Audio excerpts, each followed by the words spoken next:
స్విట్జర్లాండ్లో అన్ని దేశాలకు సంబంధించిన ఓ సమావేశం జరిగింది ఉక్రెయిన్ రష్యా ఉదంతానికి సంబంధించి. దాంట్లో అందరూ కలిసి ఉక్రెయిన్ సార్వభౌమాధికారాన్ని దృష్టిలో పెట్టుకుని రష్యా వెనక్కి తగ్గాలని ఓ తీర్మానం చేసి పడేశారు. భారతదేశం మాత్రం మనం అంటి ముట్టనట్టే ఉన్నాం. ఈ ఉదంతంలో ఇద్దరి సమస్యలు కూర్చుని పరిష్కరించుకోవాలి తప్పించి మూడవ జోక్యం వద్దన్నటువంటిది.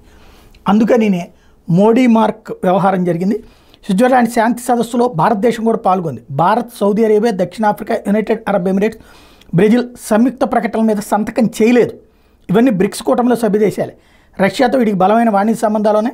అయితే ఉక్రెయిన్ సంక్షోభానికి శాంతియుత పరిష్కార మార్గం కోసం అన్ని వర్గాలతో కలిసి పనిచేస్తామని మాత్రం మోడీ సర్కార్ స్పష్టం చేసింది.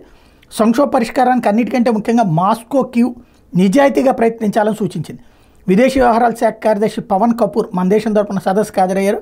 రష్యా, ఉక్రెయిన్ మధ్యవర్తి తరహా పాత్ర పోషిస్తున్న తుర్కీయే ఉమ్మడి ప్రకటన మీద సంతకం చేసింది. సదస్సుకి చైనానేమో హాజరు కాల.